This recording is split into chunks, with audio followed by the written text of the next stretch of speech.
फिर literature review, मतलब आप लोग अपने टॉपिक पे कंटिन्यू रहिएगा, ठीक है।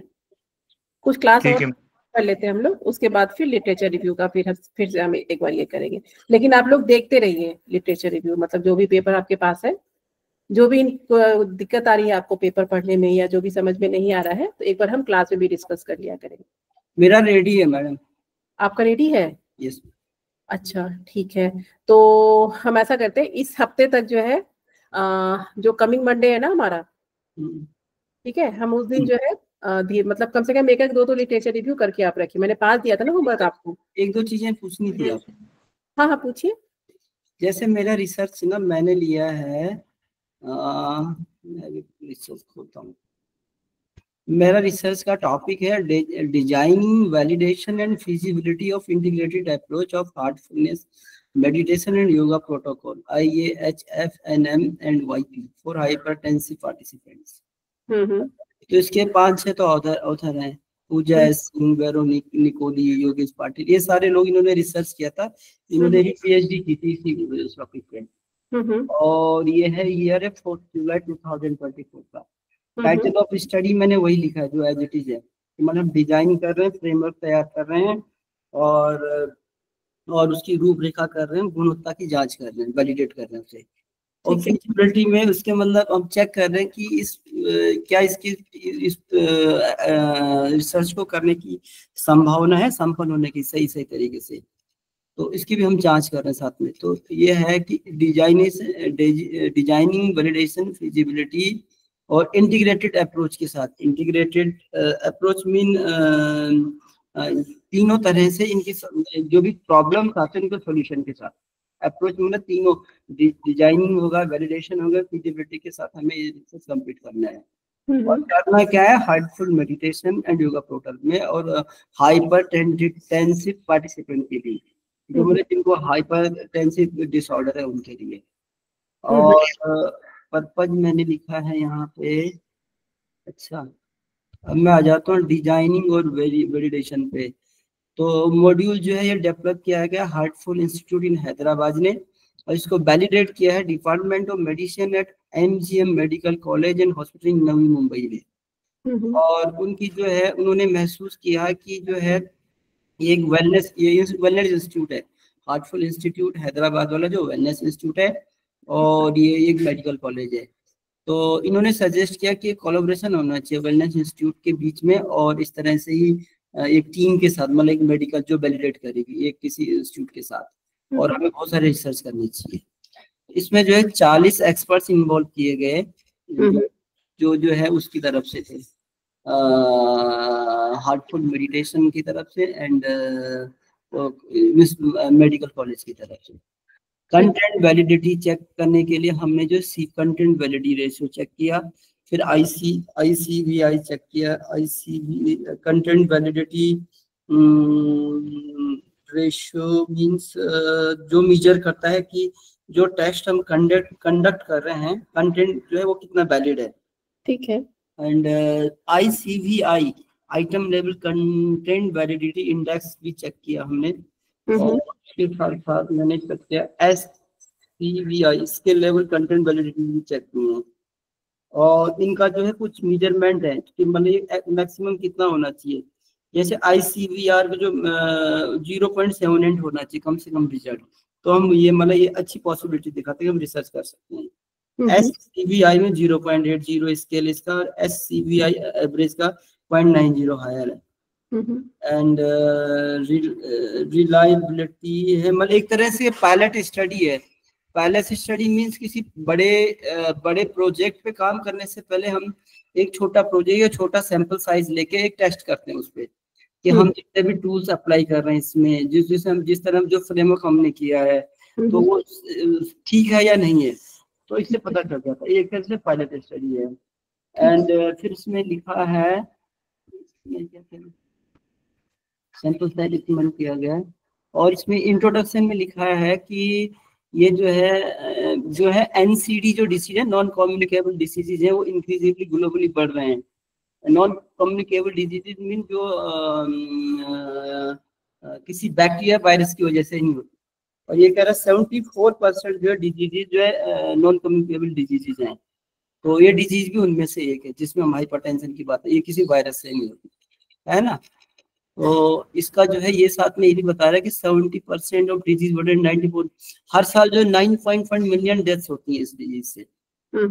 और इसमें लाइफ स्टाइल फैक्टर्स काम करते हैं, जैसे मॉडर्न लाइफ स्टाइल हैबिट्स हैं, खाना जिसमें फूड हो गया या नॉन एक्सरसाइज हो गया, दिन भर टीवी देखना या बैठे रहने, सेडेंटरी बिहेवियर जिसे कहते हैं, बिना एक्सरसाइजेस के जो है चुपचाप एक जगह बैठा रहना, और डाइटरी पैटर्न पुअर होते हैं जिससे जो बॉडी होमोस्टेसिस स्टेज पे नहीं आ पाता। ठीक है, तो साइकोलॉजिकल इमोशनल फैक्टर भी कह रहे हैं, ये कह रहे हैं स्ट्रेस नेगेटिव इमोशन भी इसमें काम करते हैं। और रिकमेंडेड इंटरवेंशन में जो है American heart association, American college of cardiology and European society of hypertension जो है रिकमेंड करता है मेडिटेशन को इस पर्टिकुलर डिसऑर्डर के लिए। ये बहुत संभव है इस तरह से। अगर मैं बहुत जी, आपने अच्छा किया, अभी तक जितना मैं रिसर्च पढ़ाई हुई हूँ इसके हिसाब से आपने पेपर का एनालिसिस बहुत अच्छा किया है। हाँ। आपने कहीं कहा, सही कहा, जब भी हम कोई मॉड्यूल फर्स्ट टाइम डेवलप करते हैं ना तो हमें उसके लिए पायलट स्टडी करना होता है जी। ठीक है, तो वैलिडिटी जो है ना, वैलिडिटी, फिजिबिलिटी, वैलिडिटी ये हो गया कि हमारे जितने भी एक्सपर्ट है ना, जैसे मान लीजिए आपका उसमें योगा एक्सपर्ट भी, मतलब एक एक्सपर्ट की टीम बनानी पड़ती है हमें। और सीवीआर रेशियो जो आपने कंटेंट वैलिडिटी रेशियो बोला है, तो उसमें क्या होता है, मिनिमम 10 लोगों से हमें जो है उसको मतलब आप जितने से करवाए वो बहुत अच्छा है। इसमें तो 40-40 लोग थे। हाँ, मतलब मिनिमम का बता रही हूँ मैं आपको। नहीं, ये मेरा नहीं, मैंने ये तो वहां से उठाया है ना, ये गूगल स्कॉलर से। नहीं, मैं आपको बता रही हूँ कि जो वैलिडिटी हम लोग करवाते हैं ना मॉड्यूल की, तो हम लोग जो है एक्सपर्ट कमिटी बनाते हैं। जैसे मान लीजिए उसमें हाइपरटेंशन के उसमें डॉक्टर्स भी होते हैं, योगा एक्सपर्ट भी होते हैं, मतलब जो उस फील्ड से होते हैं। जैसे मान लीजिए कि मेरा रिसर्च डायबिटीज पे नहीं है, तो वो मैं डायबिटीज का मतलब उसमें आ नहीं सकती हूँ। अगर कोई कल हाइपरटेंशन का करता है, डायबिटीज का करता है, तो मुझे उस लाइन का बहुत नॉलेज नहीं है। हाँ, योगा के रिलेटेड मैं करूंगी। यस, ठीक है, तो वो एक्सपर्ट की टीम बनती है उसमें। ठीक है, और जो फिजिबिलिटी होता है, फिजिबिलिटी मतलब वो हो गया कि क्योंकि ये फर्स्ट टाइम ये मॉड्यूल डेवलप हो रहा है, तो उस आसन को, उस प्राणायाम को वो सैंपल कर सकते हैं या नहीं। ठीक है, तो वो फिजिबिलिटी हो गया आपका। तो ये छोटा सा स्टडी होता है जो हम मेन स्टडी के पहले करते हैं। ठीक है, और जिसका मॉड्यूल ऑलरेडी बना होता है, या इसी मॉड्यूल को मान लीजिए आप काम करेंगे इस मॉड्यूल पे, तो ये जो है उसके लिए फिर आपको पायलट स्टडी करने की जरूरत नहीं पड़ेगी। ठीक है, तो ये बहुत अच्छा बोला आपने, मतलब बहुत अच्छा पेपर पे कमांड रहा आपका। और किसी ने हैंड रेज किया था अभी।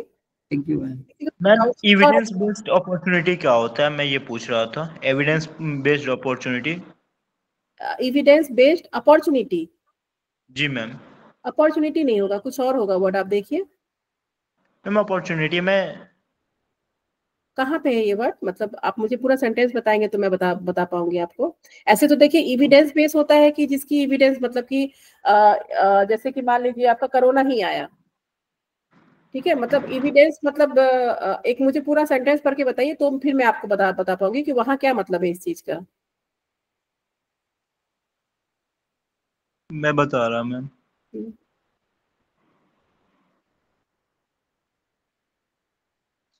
और कोई है जो करके आए हो एक भी लिटरेचर रिव्यू? इंटरप्रेशन मैम, मैं स्क्रीनशॉट भेज रहा हूँ मैम, वहाँ पे पूरा मतलब मेथड ग्रुप पे भेज दीजिए, यानी तो मेरे पर्सनल व्हाट्सएप पे भेज दीजिए। अच्छा मैम, किस नाम से है आपका नंबर ग्रुप में होगा ना? हाँ, मैं जो मैसेज भेजी हूँ ना आपको, होमवर्क भेजती हूँ मैं अपने नंबर से भेजती हूँ। अच्छा, ठीक है मैम, मैं भी भेज दे रहा हूँ। ठीक है, तो आप उस पे भेज दीजिए, मैं एक बार ये कर लेती हूँ। मैडम आपका पर्सनल व्हाट्सएप नंबर भी है क्या? हाँ, पर्सनल व्हाट्सएप नंबर जो भेजती हूँ मैं ही भेजती हूँ ना आपको, जो आपके पास हो। तो आया नहीं अभी तक, मेरे तो कभी भी नहीं आया। नहीं, ग्रुप 12th में भेजती हूँ मैं। ग्रुप में मैम जो होमवर्क भेजती है ना, वो मैम के नंबर पे भेजा आपने? हाँ, व्हाट्सएप ग्रुप जो भेजा हुआ मैंने, व्हाट्सएप ग्रुप पे आपको होमवर्क मिलता है ना, लिटरेचर रिव्यू कैसे करना है, ये जो वो सब मैं अपने नंबर से भेजती हूँ आपको। तो आप मुझे एक बार भेजिए कहाँ पे क्या लिखा हुआ, मैं देखती हूँ उसको, पूरे सेंटेंस को देखने के बाद ही मैं बता पाऊंगी आपको। ठीक है, और किसी को जिसने नहीं किया है उनको दिक्कत क्या आई कि किया ही नहीं होमवर्क आप लोगों ने, जिसने कोशिश की हो लेकिन समझ में नहीं आया हो? क्योंकि देखिए ये आप पेपर पढ़ेंगे ना तो आपका रिसर्च ऐसे ही कंप्लीट, क्योंकि रिसर्च बहुत भास्ट है। ठीक है। अभी तो इसमें मैडम मेरे को अभी तो बहुत कुछ बोला नहीं मैंने, नहीं आपको मैं बता दे दूंगी। मेरा एक वीडियो बना हुआ है कि मॉड्यूल वैलिडेट कैसे करते हैं। मान लीजिए आपको भी अपने पीएचडी रिसर्च में किसी डिजीज पे मॉड्यूल वैलिडेट करना है, तो उससे पूरा मॉड्यूल वैलिडेशन पे कि योगा में हम कैसे करते हैं पूरा वीडियो ही मैं बनाई हूँ। सीवीआर रेशियो कैसे निकालते हैं, ये कैसे हो, वो सारा पूरा डिटेल में बनाई हूँ मैं। ठीक है, तो वो वीडियो में कर लूंगी ग्रुप में शेयर, तो उससे पेपर आपको और अच्छे से समझ में आ जाएगा। उसमें एक एक चीज बताई हूँ। और ये जो सीवीआर बोल रहे हैं ना, ये सीवीआर का एक पेपर ही है, लॉसी फॉर्मूला बोलते हैं उसको। तो उसमें क्या होता है कि जैसे मान लीजिए 10 लोगों ने किया तो उनका वैल्यू कुछ और होता है। ठीक है, फिर लॉसी फॉर्मूला से हम निकालते हैं उस वैल्यू के बराबर और उससे ज्यादा वैल्यू को हम लोग फिर जो है उसको लेते हैं। जैसे मान लीजिए कि आपने हार्ट डिजीज के लिए कपालभाति रखा है। ठीक है, तो कपालभाति मान लीजिए 10 लोगों में से जो है मतलब 10 के 10 ने कहा कि हाँ ये मॉड्यूल में इंक्लूड होना चाहिए। ठीक है, तो हम देखते हैं कि सीवीआर रेशियो में 10 लोगों का एक स्टैंडर्ड नंबर होता है कि अगर 10 लोग वैलिडेट करते हैं तो मान लीजिए उसका 5 नंबर है। एग्जाम्पल दे रही हूँ आपको, ऐसा है नहीं। ठीक है, मान लीजिए 10 लोग वैलिडेट करते हैं तो उसका स्टैंडर्ड वैल्यू जो है 5 है। तो फिर लॉसी फॉर्मूला होता है, वो मैं आपको वीडियो में सारा फॉर्मूला के साथ बताई हूँ। फिर उस फॉर्मूला से निकालते हैं। तो अगर 5 के बराबर या 5 से ज्यादा आता है तभी हम कपालभाति को अपने मॉड्यूल में लेंगे। ठीक है, ठीक। तो वो जो है मैं वीडियो कर लूंगी शेयर, तो उससे आपको समझ में आ जाएगा कि हम योगा मॉड्यूल कैसे बनाते हैं। मॉड्यूल होता है एक दवाई की तरह कि जो है मान लीजिए जैसे हाइपरटेंशन का कोई दवाई है, टेल्मा है, एम्लोप्रेस है, तो उसका जो कंपोजिशन होता है ना कि ये इतना है, ये 5% है, ये 6% है, तो उसी तरह करके हमें जो है योगा मॉड्यूल बनाना होता है कि इस बीमारी के लिए क्या क्या चीज फायदेमंद होगा पेशेंट के लिए। और फिर उसको जो है एक्सपर्ट से, जो उस फील्ड में एक्सपर्टीज है जिनकी, उनसे वैलिडेट कराना होता है। तो वो लिकेट स्केल की तरह होता है कि एग्री, नॉट एग्री, इस तरह करके क्वेश्चनेयर होता है, उसमें सिर्फ टिक करते हैं जो एक्सपर्ट होते हैं। ठीक है, और उसके बाद फिर हम जो है उसमें फॉर्मूला लगा के, वही सीवीआर रेशियो लॉस फॉर्मूला लगा करके फिर हम उसमें चेक करते हैं। फिर उसके बाद उसको अगर उस स्टैंडर्ड वैल्यू से कम होता है तो हम उसको हटा देते हैं, और स्टैंडर्ड वैल्यू के बराबर या उससे ज्यादा होता है तो हम उसको ले लेते हैं अपने इसमें मॉड्यूल में। ठीक है, तो ये ऐसे बनता है। और बाकी तो मैं आपको शेयर करूंगी तो वो समझ में आ जाएगा कि मॉड्यूल पे कैसे काम होता है। ठीक है, सेंड कर दिया मैंने मैम आपके व्हाट्सएप पे। अच्छा, मैं चेक कर लेती हूँ। और किसी का कोई डाउट हो? प्रॉब्लम ये आ रहा था कि जैसे मैं ईयर लिख दे रहा था, टाइटल लिख दे रहा था, फॉर्मेशन लिख दे रहा था, लेकिन जो इसमें अब उसमें जो रिसर्च मेथोडोलॉजी था वो मैम समझ नहीं आ रहा था कि कैसे लिखूं, क्योंकि मैम उसमें रिसर्च मेथोडोलॉजी में 3 पॉइंट्स थे, वो 3 पॉइंट्स कैसे लिखे यही समझ में नहीं आ रहा था मैम, इसलिए मैंने नहीं। अच्छा, तो इसका मतलब पेपर फिर आपको नहीं समझ में आ रहा है? नहीं, पेपर फिर पढ़ के आपको नहीं समझ में आ रहा है इसका मतलब? मैम वो तो समझ में आ रहा है, लेकिन उसको कैसे एक्सेल पे लिखना ये समझ नहीं मैम आता। एक बार आप दोबारा समझा दीजिए। दोबारा बता दो मैं आपको कैसे करना है। यस मैम, एक पेपर के थ्रू। एक बार आप दोबारा करवा दीजिए मैम। हरिदास जी, मैम आपने पहले से लिखा हुआ हो तो एक बार आप उसको प्रेजेंट कर दो, यदि आपके कहीं रखा हो लैपटॉप में तो उसके ऊपर दिखा दो कैसे करना है, तो मैम हम नहीं, फिर तो कर उसमें लेंगे। लिटरेचर नहीं, उसमें लिटरेचर रिव्यू का नहीं है ना, वो पायलट स्टडी का है कि वो पायलट स्टडी कैसे करते हैं। ये हरिदास जी कैसे किया है आपने? एक्सेल शीट पे किया है कि पेज पे किया है? नवनीत हरिदास जी, मैं शेयर करूं? हाँ हाँ, आप कीजिए शेयर। कहाँ से करना मेरे को? 3 डॉट मैंने क्लिक किया, शेयर का नहीं ऑप्शन। नहीं नहीं, ये रुकिए, मैं पहले अपना ये मेरा शेयर हो रहा है ना पेज, इसलिए आपका नहीं हो ओके, रहा। हाँ।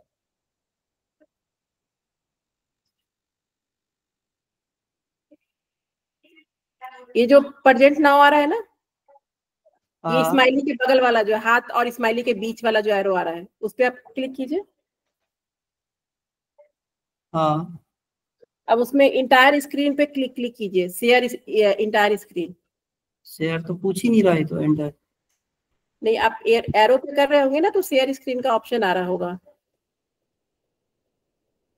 एरो पे क्लिक कीजिए, ये जो स्माइली और हाथ के बीच वाला एरो है ना, हाँ।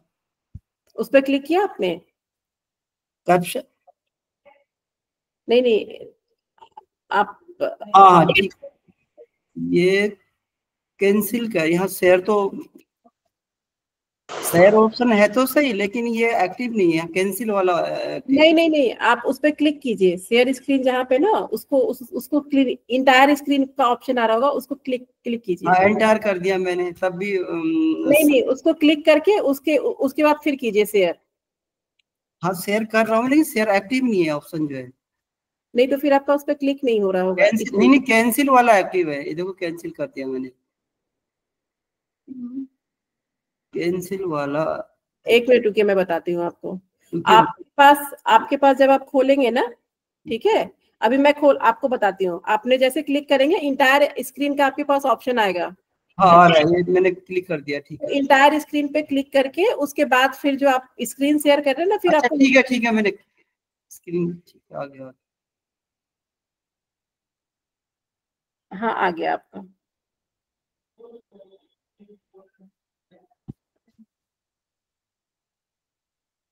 मैं स्क्रीन शो करूंगा आपको। हाँ कीजिए, आपका स्क्रीन शो हो रहा है यहाँ पे।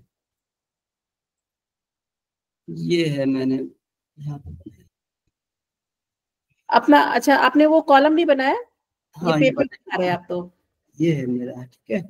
अच्छा ये मेरा ये पहले मेरा रिसर्च कंटेंट हो गया, ये रिसर्च का टाइटल हो गया, सबका टाइटल हो गया, ये ऑथर हो गया, ये ईयर हुआ, टाइटल हो गया, पर्पस एंड ऑब्जेक्टिव, मेथड और ऑब्जेक्टिव हो गया, ठीक है।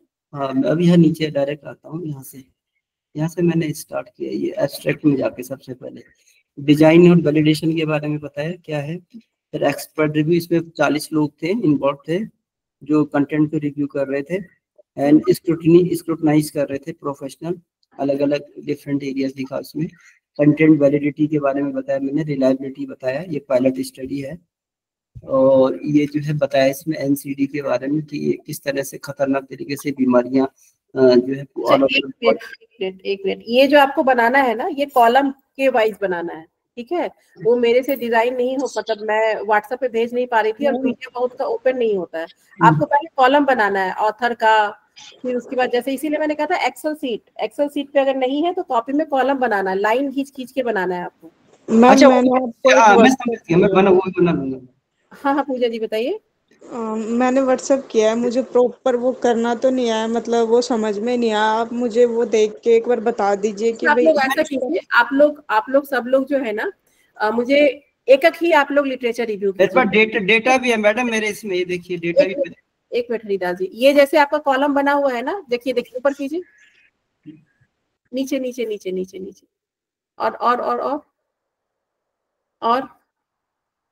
और बस यहाँ पे देखिए, जैसे ये आपका कॉलम बना हुआ है ना, बस ऐसे ही आपको कॉलम बनाना है, ऑथर का, डेट का, ऐसे कॉलम खींच के आपको काम करना है।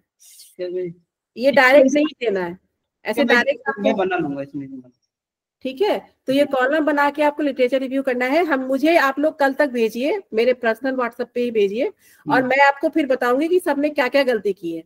एक ही लिटरेचर रिव्यू कीजिए, अभी पांच मत कीजिए, एक आ जाएगा तो 5 अपने आप हो जाएगा। ये सिंगल ही है मैडम मेरा तो। नहीं ऐसे नहीं करना है ना, आपको कॉलम बना के करना है।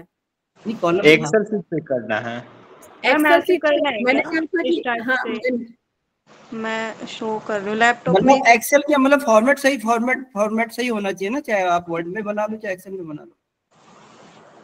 एक मिनट में बता रही हूँ आपको। मैम आप इस टाइप से कहना चाह रहे हो क्या? मैंने किस साइड? मैम वीडियो ऑन करके दिखा रही हूँ लैपटॉप पे, ये मतलब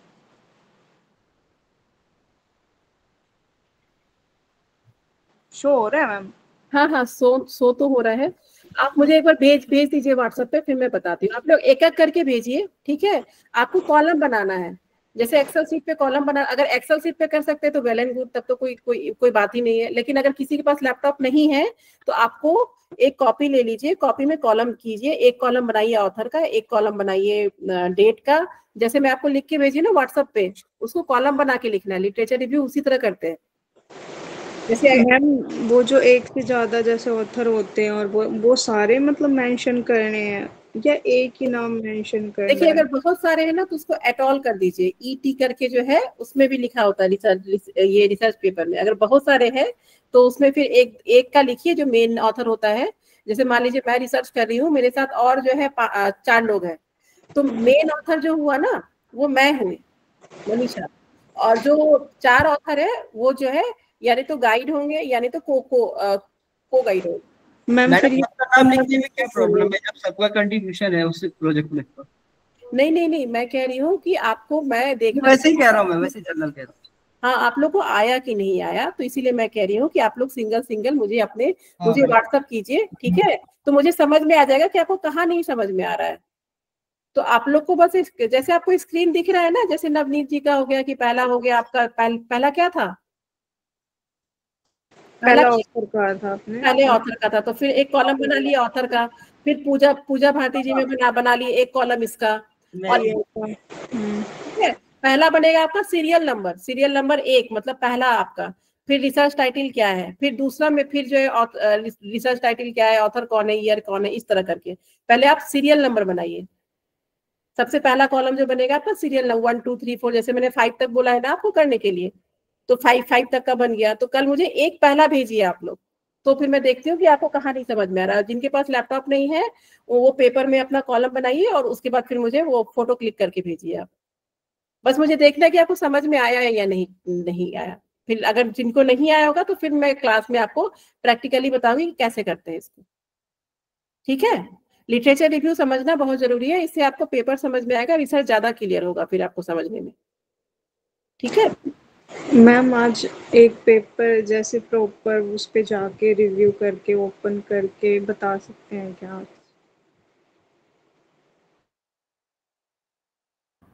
ठीक है, क्या बोले पूजा जी?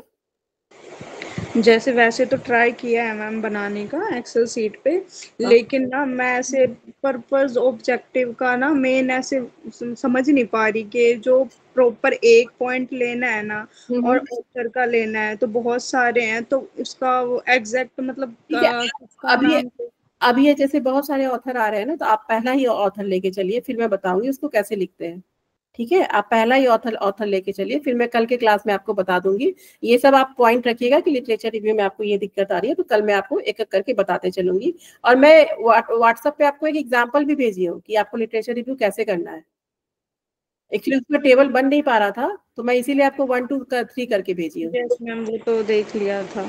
ठीक है, तो फिर ऐसे ही करके भेजते हैं।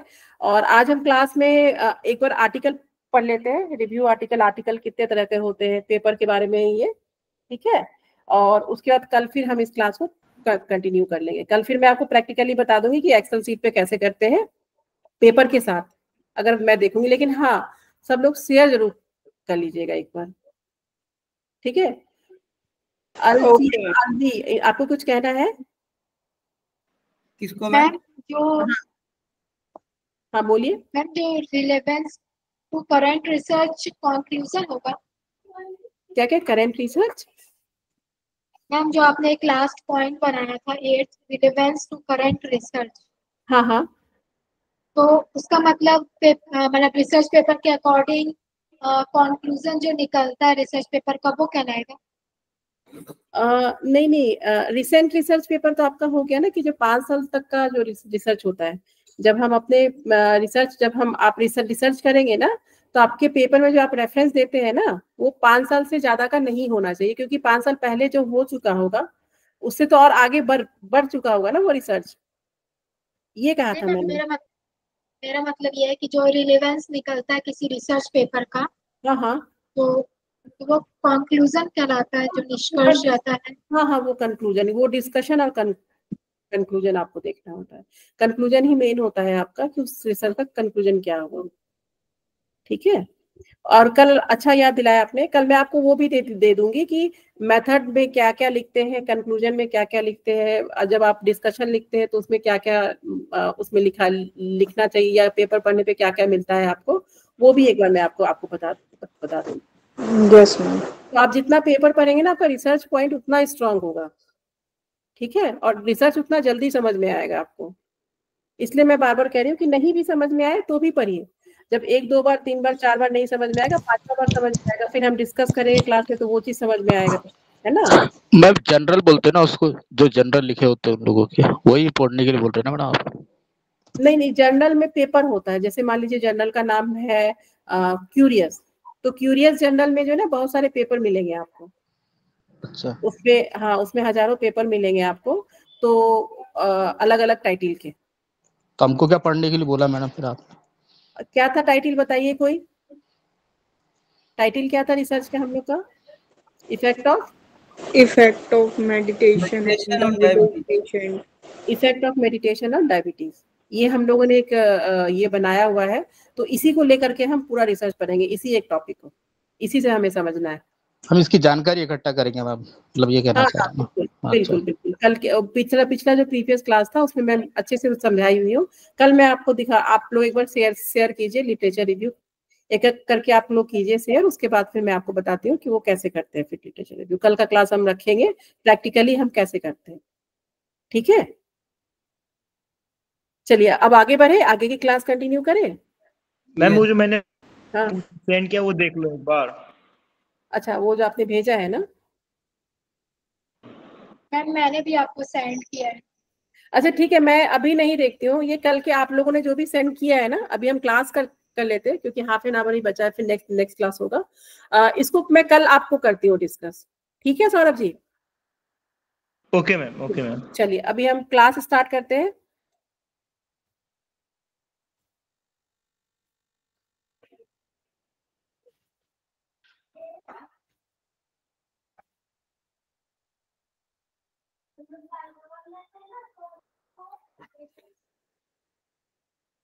देखिए अभी जो आप लोग पढ़ाई कर रहे हैं ना, अभी जो पेपर पढ़ा आपने, ठीक है, हर तरह का आर्टिकल होता है। जैसे मान लीजिए कि आपको मैं अपने फील्ड में बहुत एक्सपर्ट हो गया मेरा, मैं मतलब जो है 100 आर्टिकल लिख दी, 100 पेपर लिख के बैठी हुई हूँ, ठीक है। तो फिर मैं कल को कुछ भी लिखती हूँ, कुछ भी कहने का मतलब है कि मैं अपने एक्सपर्टीज के बेसिस पे कुछ भी, मतलब जो भी मुझे लगता है कि नहीं ये होना चाहिए, ये होगा, उसके बेसिस पे रिसर्च पेपर लिख सकती हूँ, है ना। कि जो मेरी एक्सपर्टीज है, जिस पे मेरी महारत हासिल किया है मैंने, जिस टॉपिक पे, उस टॉपिक पे मैं अपने महारत के हासिल पे मैं कोई भी एक पेपर सिंपल सा लिख सकती हूँ, ठीक है। एक पेपर होता है कि जैसे आप लोग का है कि आपको अभी जो है, अभी आप पढ़ रहे हैं, आपने पढ़ना शुरू किया, लेकिन आपको लगता है कि एक रिव्यू आर्टिकल लिखना चाहिए। तो आप क्या करेंगे, एक पार्टिकुलर टॉपिक पे, जैसे डायबिटीज का ही हमने टॉपिक लिया है, तो योगा और डायबिटीज का हम 10 पेपर ले लेंगे, और 10 पेपर को जो है हम जो है, जो भी रिलीवेंट पेपर होगा, वो 10 पेपर में जो जो कंक्लूजन दिया होगा, जो उसका रिजल्ट होगा, उसके बेसिस पे हम जो है एक अपना पेपर बनाएंगे कि ये 10 पेपर में योगा और डायबिटीज के बारे में ऐसा दिया हुआ था और ये कंक्लूजन आया है। मतलब 10 पेपर का निचोड़ जो है आप एक ही पेपर में दे देंगे, ठीक है। या नहीं तो ऐसा होगा कि जितने भी जो भी स्टैटिस्टिकली एनालिसिस करके, जो भी मतलब जितने भी पेपर में स्टैट्स दिए हुए हैं, जो भी हमारा इंपेरिकल रिसर्च है, उसको जो है हम उसके स्टैट्स के बेसिस पे जो है हम पता कर सकते हैं कि इसका रिजल्ट क्या हुआ, ठीक है। 2-3 तरह के पेपर हो गए ना आपके पास। एक तो मेरे एक्सपर्टीज पे जो मुझे आता है, जो मुझे पता है, मैं अपने मन से लिखी, उस बेसिस पे लिखी, अपने नॉलेज के बेसिस पे। एक हो गया कि जैसे कि आप लोग नए हैं, आपने 10 पेपर पढ़ा, उसके बाद उस 10 पेपर का निचोड़ एक पेपर में लिखा कि ये 10 पेपर में ऐसा दिया हुआ था और ये 10 पेपर के हिसाब से ये रिजल्ट आया है। और तीसरा क्या हुआ कि तीसरा जो है हमारा जो स्टैटिस्टिकल एनालिसिस है, उस बेसिस पे कि 10 पेपर में स्टैटिस्टिकल एनालिसिस ऐसा था, किसी का कम था, किसी का ज्यादा था, फिर उस बेसिस पे जो है हमने स्टैटिस्टिकल एनालिसिस किया, ठीक है। तो मतलब स्टैट्स के बेसिस पे हमारा रिजल्ट क्या आया, ठीक है। तो ये चीज है। तो अब यही हमारा रिव्यू आर्टिकल है, मतलब इसमें हम कोई इंपेरिकल रिसर्च नहीं कर रहे हैं, मतलब हम कोई एक्सपेरिमेंटल ग्रुप नहीं बना रहे हैं हम कुछ, लेकिन हम एक आर्टिकल लिख रहे हैं। न्यूज़पेपर में भी आर्टिकल आता है ना, देखा है आप लोगों ने? जी मैम, आता है। उसी तरह हम रिसर्च में भी आर्टिकल लिखते हैं, लेकिन आर्टिकल हर तरह का होता है, ठीक है। अलग अलग तरीके के आर्टिकल्स होते हैं, तो आपको पता होना चाहिए किस किस तरह के आर्टिकल्स हैं। मैम मेनली कितने टाइप के होते हैं? अभी मैं बताऊंगी आपको, अभी पढ़ना है हम लोग को आगे, अभी एक एक करके आपको सब कुछ बताऊंगी मैं, ठीक है। तो आज का हमारा टॉपिक ही है टाइप्स ऑफ रिसर्च आर्टिकल, तो एक हो गया आपका ओरिजिनल आर्टिकल। ओरिजिनल आर्टिकल में देखिए जो भी आपका जो है आप प्रोटोकॉल पेपर करते हैं, या नहीं तो फिर जो आपने जैसे अभी पायलट स्टडी का बताया, या नहीं तो जो भी हम इंपेरिकल रिसर्च करते हैं, ये सारे ओरिजिनल आर्टिकल्स में आते हैं। जो आरसीटी स्टडी आपने उस दिन मैं बता रही थी आपको, तो ये सब ओरिजिनल, मतलब ये फर्स्ट टाइम हो रहा है ये सब, ठीक है, तो वो ओरिजिनल आर्टिकल में आते हैं ये सारे। तो जितना भी इंपेरिकल पेपर है, यानी तो जैसे हम आज जो पायलट स्टडी का हमने डिस्कस किया, वो सब हमारे ओरिजिनल आर्टिकल्स हैं, ठीक है। रिव्यू आर्टिकल्स में ही जो है आपको अभी मैं बताऊंगी आगे कि रिव्यू आर्टिकल्स में जैसे मैं आपको बताई ना कि नरेटिव रिव्यू होता है, सिस्टमैटिक रिव्यू होता है, मेटा एनालिसिस होता है, वो सारे रिव्यू आर्टिकल्स में आते हैं। केस रिपोर्ट, ब्रीफ कम्युनिकेशन, ये सारा अभी हमें डिटेल में पढ़ना है। तो ओरिजिनल आर्टिकल आपको समझ में आ गया? मैम वही ना, मतलब जैसे जो पहली बार कर रहे हैं, मतलब हाँ, जो पहली बार, जैसे पायलट स्टडी आज बताया ना, आज जैसे हमने पायलट स्टडी पे, तो पायलट स्टडी पहली बार हुआ, उसी पायलट स्टडी पे मान लीजिए कल को जो है आरसीटी स्टडी हो जाए, मतलब वो तो छोटा स्टडी हो गया ना पायलट स्टडी, अब हम उसी पे बड़ा स्टडी करें, बड़े सैंपल साइज पे करें, मतलब जो फर्स्ट टाइम होता है वो आपका ओरिजिनल आर्टिकल होता है। रिव्यू आर्टिकल मैंने आपको बताया कि जो अपने नॉलेज के बेस पे बनाते हैं। केस रिपोर्ट होता है कि एक टॉपिक पे, किसी भी एक टॉपिक पे पूरा जब हम ब्रीफ उनके बारे में जब ए टू जेड हम आर्टिकल लिखते हैं तो उसको केस रिपोर्ट बोलते हैं। ब्रीफ कम्युनिकेशन होता है कि जितने भी रिसर्च एक्सपर्ट है ना, जो पेपर देखते हैं, मान लीजिए आपने कोई पेपर पब्लिश की और मुझे लगा कि एज अ सीनियर रिसर्चर कि इस पेपर में ऐसा होना चाहिए, ठीक है, या इस पेपर में ये कमी रहा है, तो उस पे हम लोग एक ब्रीफ कम्युनिकेशन, जो हमारे सीनियर रिसर्चर होते हैं वो ब्रीफ कम्युनिकेशन देते हैं, ठीक है। तो ये आपका जो है इतने तरह का आर्टिकल हो गया। ओरिजिनल आर्टिकल हो गया, रिव्यू आर्टिकल हो गया, केस रिपोर्ट हो गया और ब्रीफ कम्युनिकेशन हो गया। मैम रिव्यू और ब्रीफ वाला एक बार दोबारा मैम लास्ट के दो एक बार और बता दीजिए। ओरिजिनल आर्टिकल सबको समझ में आ गया जो फर्स्ट टाइम रिसर्च कर रहे हैं हम लोग, ठीक है। Yes ma'am. जब हम लोग जर्नल में सबमिट करते हैं ना, तो हमें टिक करना होता है। जैसे मान लीजिए मैं पेपर लिख रही हूँ, तो हमें टिक करना होता है, हमें देखना होता है कि जो जर्नल है वो ओरिजिनल आर्टिकल एक्सेप्ट करता है कि नहीं, रिव्यू आर्टिकल एक्सेप्ट करता है कि नहीं, केस, क्योंकि सारे जर्नल सब कुछ एक्सेप्ट नहीं करते हैं। तो आपको ये वर्ड वहां पे मिलेंगे कि आपका आर्टिकल ओरिजिनल है, रिव्यू है, केस रिपोर्ट है या ब्रीफ कम्युनिकेशन है। ओरिजिनल आर्टिकल मैंने बता दिया जो फर्स्ट टाइम होता है, ठीक है। इंपेरिकल रिसर्च ही जो फर्स्ट टाइम होता है। रिव्यू आर्टिकल हो गया, दो तीन तरह के मैंने आपको बताए, जो एक अपने नॉलेज के बेसिस पे लिखते हैं। दूसरा हो गया जब हम बहुत सारे पेपर्स को लेकर के, जैसे अगर मैं आपको अभी आप लोग रिव्यू आर्टिकल लिख नहीं सकते हैं, या तब लिख सकते हैं जब आपकी कमांड बहुत अच्छी हो किसी पर्टिकुलर टॉपिक पे।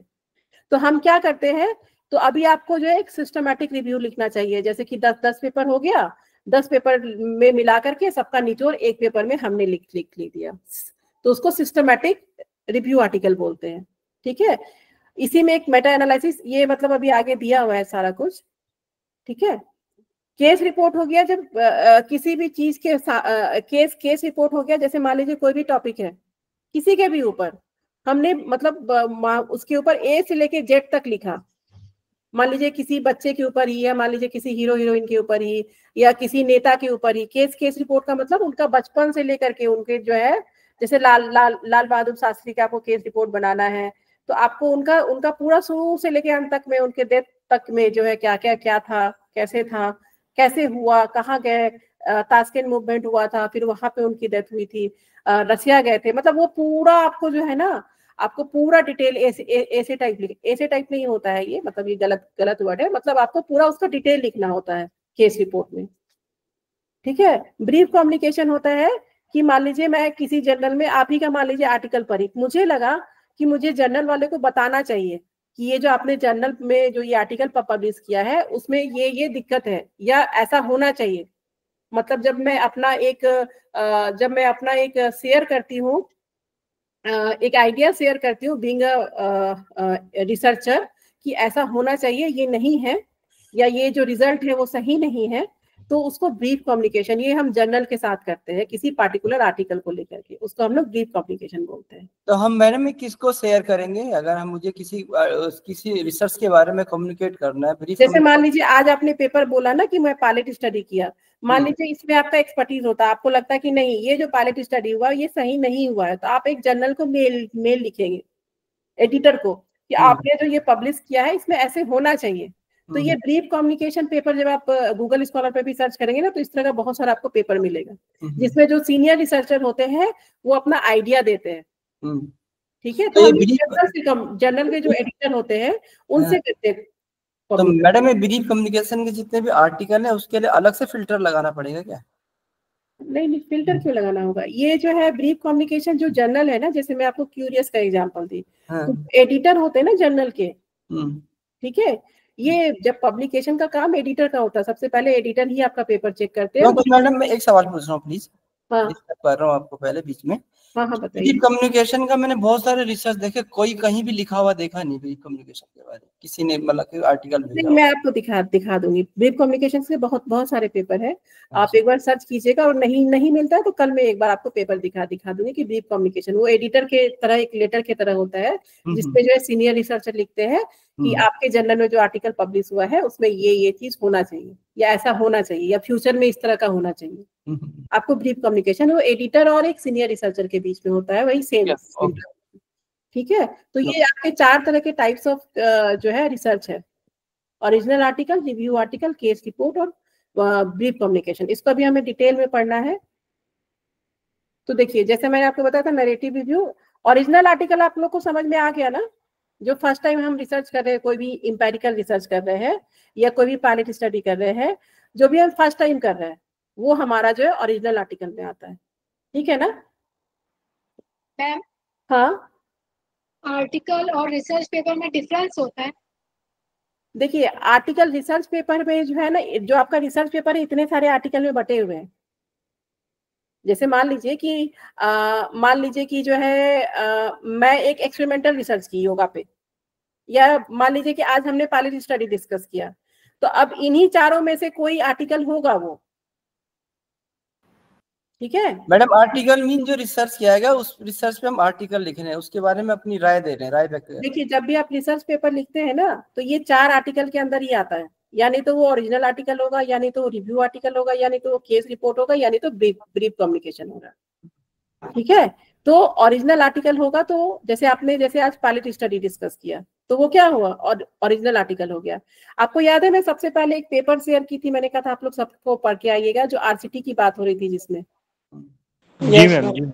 वो क्या था, किसी ने नहीं, वो मैडम एक्चुअली सवाल ये पूछ रही है, मैं पूछ लूं सवाल? वो रिव्यू आर्टिकल था, रिव्यू और केस। वेरी गुड, वो रिव्यू आर्टिकल था, वो सिस्टमैटिक रिव्यू था। तो जितने तरह के रिव्यू अभी मैं आगे आपको बढ़ाते जाऊंगी। एक्चुअली ओरिजिनल आर्टिकल का कुछ ऐसा है नहीं, इसलिए मैं पूछ रही हूँ, अभी इसको डिटेल में पढ़ाऊंगी मैं अभी आपको। नहीं, वो जो सवाल पूछ रही है ना मैडम, वो सवाल ये पूछ रही है कि ये जो आप 4 तरह के आर्टिकल्स बता रही हैं, research article, original, review, case and brief communication का, ये मतलब जो हम रिसर्च कर रहे हैं वही इनमें से, ये उससे अलग है, ये डिफरेंट अलग से आर्टिकल लिखा जाएगा ये? देखिए, मैं वही आपको समझा रही हूँ कि जब भी आप रिसर्च पेपर लिखते हैं ना, तो इसी 4 में से एक होगा आपका रिसर्च पेपर। यस, ठीक है, आप समझ में आ रहा है, इसी 4 में से कोई एक होगा आपका रिसर्च। मेरे को समझ आ गया, मैं उनके लिए कर रहा हूँ। हाँ, जैसे कि मान लीजिए मैं जो पहले दिन आपको पेपर भेजी थी वो था सिस्टमैटिक रिव्यू, तो सिस्टमैटिक रिव्यू किस में आएगा, वो रिव्यू आर्टिकल के ऊपर आएगा। ठीक है, ओरिजिनल आर्टिकल में क्या आएगा, जैसे आज आपने पायलट स्टडी डिस्कस किया, ब्रीफ कम्युनिकेशन में कल दिखा दूंगी आपको। ठीक है, ब्रीफ कम्युनिकेशन का एग्जांपल मैं कल दिखा दूंगी, आज मैं पढ़ा देती हूँ, प्रैक्टिकली कल मैं आपको दिखा दूंगी। ठीक है, तो यही 4 में से कोई एक मतलब आपका होगा, जो भी आप पेपर लिखते हैं ना, यानी तो वो पेपर ओरिजिनल आर्टिकल होगा, यानी तो रिव्यू आर्टिकल होगा, या केस रिपोर्ट होगा, या ब्रीफ कम्युनिकेशन। ठीक है, चलिए, अब हमारा ओरिजिनल आर्टिकल तो हम समझ लिए थे। रिव्यू आर्टिकल में क्या क्या होता है? देखिए, रिव्यू आर्टिकल में ये आपका 3 चीज होता है। ठीक है। रिव्यू आर्टिकल में क्या क्या होता है, एक नरेटिव रिव्यू होता है, एक सिस्टमैटिक रिव्यू होता है, एक मेटा एनालिसिस होता है। नरेटिव रिव्यू मतलब कि मैं जो है मेरे जो है 100 से भी ज्यादा पेपर छप चुके हैं एक पर्टिकुलर टॉपिक पे, और मेरे पास उसकी जो है एक्सपर्टीज आ गई है, मैं उस पे मैं कुछ भी बोल सकती हूँ, कुछ भी लिख सकती हूँ। ठीक है। तो जो भी सीनियर रिसर्चर है वो नरेटिव रिव्यू लिखते हैं, जैसे कि इसका कोई does not follow strict systematic method to identify article to review, usually written by expert in a field और सीनियर रिसर्चर। ठीक है। इसका कोई ऐसा फॉर्मेट नहीं होता है, एक पार्टिकुलर जो है हम जैसे सिस्टमैटिक रिव्यू करते हैं तो इसका फॉर्मेट होता है, हमें एक पार्टिकुलर फॉर्मेट पे इसको काम करना होता है। लेकिन जब हम नैरेटिव रिव्यू करते हैं तो इसका कोई पार्टिकुलर फॉर्मेट नहीं होता है, बस हमारी जो एक्सपर्टीज है जो भी सीनियर रिसर्च की उस फील्ड में, उसके बेसिस पे हम जो है आर्टिकल लिखते हैं। ठीक है। तो आप मुझे ये बताइए, अगर मैं आपको नैरेटिव रिव्यू लिखने बोलूं तो क्या पॉसिबल है आपको कि आप नैरेटिव रिव्यू लिखना आपको? नहीं मैम, नहीं लिख सकते हैं, क्योंकि मैम हमारे पास उतना एक्सपीरियंस नहीं है और हमने उतना ज्यादा अभी कोई रिसर्च पेपर पब्लिश नहीं किया है। ये वही लिख सकता है तो जिसके पास एक्सपीरियंस होगा। Very good. और अगर आपको अभी पेपर लिखना हो तो आप कैसा पेपर लिख सकते हैं? मैम हम लिखेंगे मैम लघु शोध, मतलब जो एकदम स्टार्टिंग स्टेज का होता है। ठीक है। तो ये जो है ना, ये आपको ध्यान रखना है। ठीक है। तो ये जो है आपका ये जो है आपका हो गया नैरेटिव रिव्यू, जिसको जो है सीनियर रिसर्चर लिखते हैं। ठीक है। उसके बाद जब हम सिस्टमैटिक रिव्यू अगर आपको लिखना है तो इसका एक पार्टिकुलर फॉर्मेट होता है, ऐसा नहीं कि हम जो है ऐसे मन में आए और लिख दिए। 10 पेपर जो आप चुनते हैं या 80 पेपर या 20 पेपर, जो भी आपका क्राइटेरिया होता है सिस्टमैटिक रिव्यू का, ठीक है, तो इसका एक प्रॉपर तरीका होता है। ऐसा नहीं होता है कि हमने पढ़ा और जो है कर दिया, क्योंकि रिसर्च सिस्टमैटिक है और ये रिव्यू भी सिस्टमैटिक है, तो ये एक सिस्टम फॉलो करता है। ठीक है। Follow pre defined procedure to search a specific inclusion and exclusion criteria, content of the articles are critically appraised. इसका मतलब हुआ, अब जैसे मान लीजिए कल उस दिन मैं आपको बता रही थी ना कि गूगल स्कॉलर पे कैसे जो है सर्च करते हैं, है ना। तो गूगल स्कॉलर पे सर्च करते हैं, जैसे कि क्या था, effect of meditation on diabetes, ये टॉपिक था, तो हमने उसमें कीवर्ड बनाया था, हमने योगा डायबिटीज इस तरह करके। तो सिस्टमैटिक रिव्यू में एक फ्रेमवर्क होता है, उसको बोलते हैं पीको, PICO। ठीक है। पीको बोलते हैं उसको। पीको मतलब होता है पहला पी के मतलब होता है, पी का मतलब होता है पेशेंट। तो हम effect of meditation on diabetes, तो इसमें पेशेंट कौन है?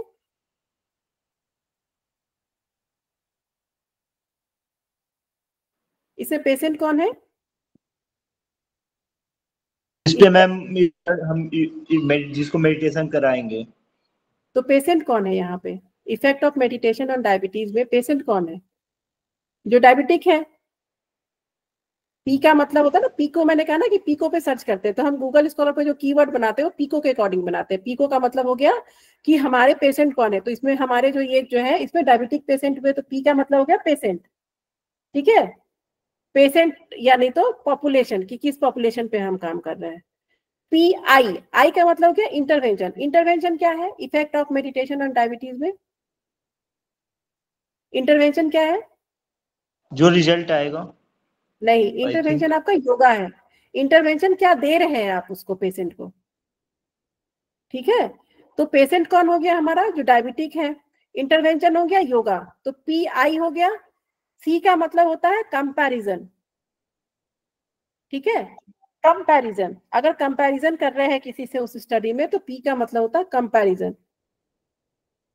और फोर का ये ओ का मतलब होता है आउटकम। ठीक है। तो जब हम जो है जब हम सिस्टमैटिक रिव्यू करते हैं तो हम पी को कीवर्ड बनाते हैं। पी को कीवर्ड बनाते हैं पेशेंट या पॉपुलेशन। आई का मतलब हो गया इंटरवेंशन।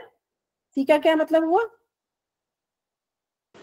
कंपैरिजन और हो गया कंपैरिजन मैम।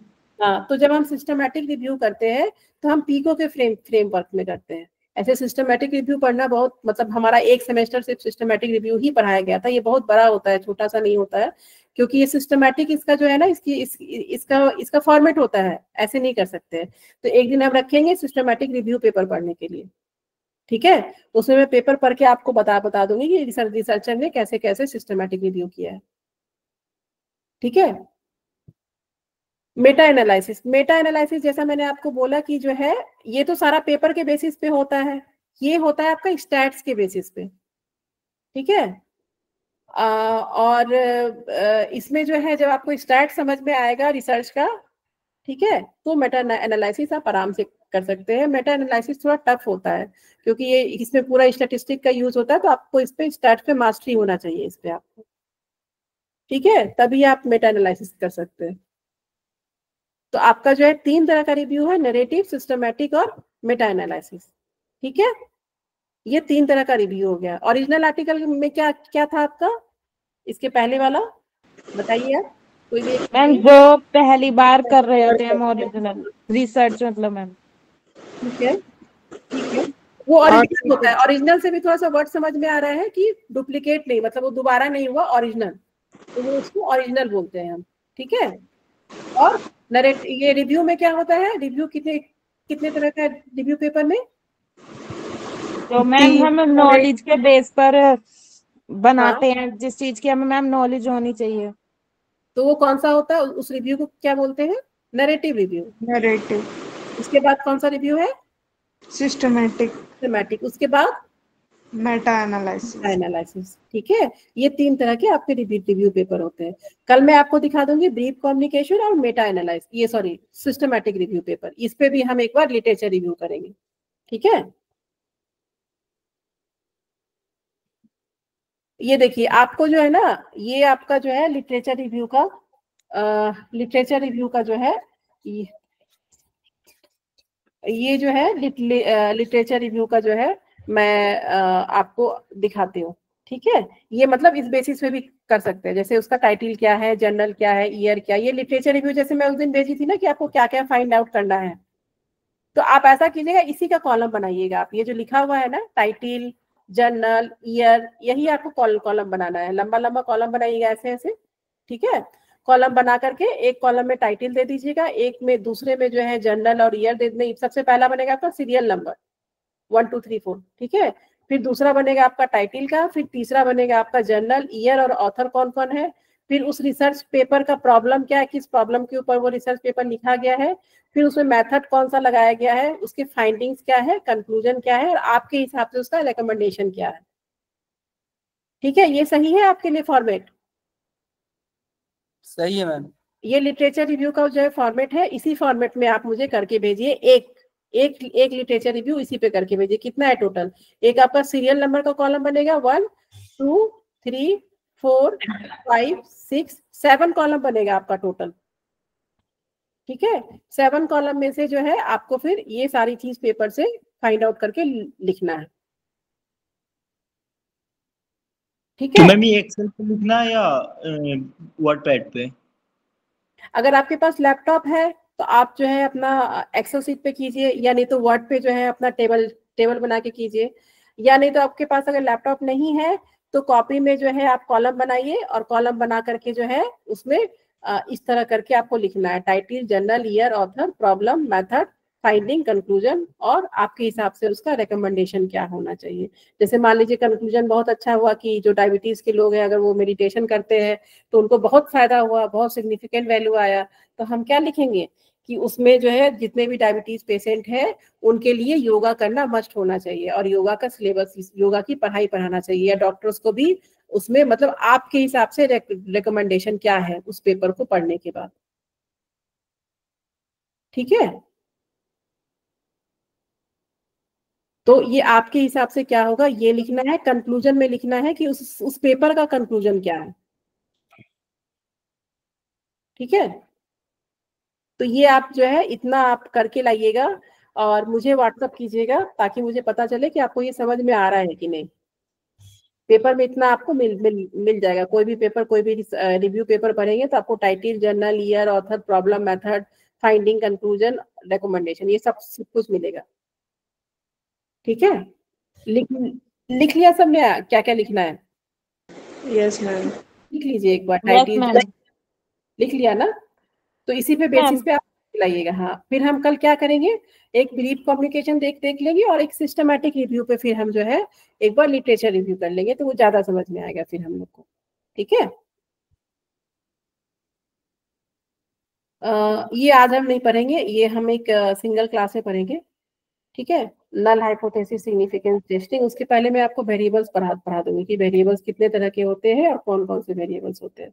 उसके बाद वेरिएबल्स पढ़ाने के बाद फिर हम लोग जो है हाइपोथेसिस पढ़ेंगे कि हाइपोथेसिस क्या होता है। ठीक है, तो आप लोग पहले ये लिटरेचर रिव्यू जो है आपको करके लाना है कल। उसके बाद फिर जो है कल मैं पूरा क्लास आपका जितने भी तरह का हमने आर्टिकल पढ़ा है ना, ठीक है, ये सारे आर्टिकल्स का हम एक बार पेपर चेक करेंगे, एक बार पेपर पे डिस्कस करेंगे। ओरिजिनल आर्टिकल का भी एक पेपर देखेंगे, रिव्यू आर्टिकल का भी एक पेपर देखेंगे, केस रिपोर्ट का भी एक पेपर देखेंगे और ब्रीफ कम्युनिकेशन का भी एक पेपर देखेंगे। रिव्यू आर्टिकल में कल हम सिस्टमैटिक रिव्यू का पेपर देखेंगे। ठीक है, कल मैं आपको दिखा दूंगी कि उसका लिटरेचर रिव्यू भी कैसे करते हैं और उसको लिखते कैसे है। ठीक है, और केस रिपोर्ट का भी मैं एक पेपर दिखा दूंगी ब्रीफ कम्युनिकेशन का, तो उससे आपको ज्यादा समझ में आएगा और आपको ग्रुप में भी कर लूंगी इसे। तो जब भी आपके पास जो भी आर्टिकल होगा ये इस तरह के ही आर्टिकल्स होंगे। ठीक है, यही 4 में से कोई एक होगा। आगे सबको समझ में? Yes ma'am. Yes ma'am. हाँ, तो आज के लिए हम इतना ही रखते हैं। कल फिर हम अपना देखते हैं, फिर मैं आपको वेरिएबल्स वगैरह पढ़ा करके उसके बाद फिर हम लोग हाइपोथेसिस पढ़ेंगे क्या होता है। बहुत इंपॉर्टेंट है आगे की क्लासेस, तो इसीलिए स्किप मत कीजिएगा, क्लास में कंटिन्यू बने रहिए। आप लोग जितने लोग भी आते हैं कोशिश कीजिए कि आपका क्लास में ही सारा डाउट खत्म हो जाए। ठीक है, किसी को कोई प्रॉब्लम हुआ हो आज के क्लास में, कुछ समझ में नहीं आया हो? क्लियर है सब कुछ? पूजा जी, नवनीता जी, विजय जी, सब कुछ क्लियर है, समझ में आ गया? सीमा जी? बस एक छोटा सा डाउट है, जैसे हाँ, ओरिजिनल आर्टिकल बताया ना, मतलब वैसे तो सारे आर्टिकल्स ओरिजिनल ही है, क्योंकि हम मतलब फर्स्ट का थोड़ा या पुराने वाले का हेल्प लेके रिव्यू करके वो कर रहे हैं, तो इस वजह से बाकी फर्स्ट वाला ही ओरिजिनल जैसे क्यों? कि देखिए, पहला कहने का मतलब है कि जो आपके रिव्यू आर्टिकल है वो तो ऑलरेडी पब्लिश आर्टिकल है ना। जो आपकी जो सिस्टमैटिक रिव्यू है या मेटा एनालिसिस है या नैरेटिव रिव्यू है, वो क्या है, ऑलरेडी पब्लिश्ड आर्टिकल है। जैसे आप सिस्टमैटिक रिव्यू कर रहे हैं या मेटा एनालिसिस कर रही है, तो इसमें क्या है कि ऑलरेडी पब्लिश आर्टिकल है, उससे फिर हम नया चीज निकाल रहे हैं कि ये जो 10 पेपर जो है छपा है, ठीक है, तो जो वो ऑलरेडी पब्लिश है, तो वो ओरिजिनल आर्टिकल तो है नहीं।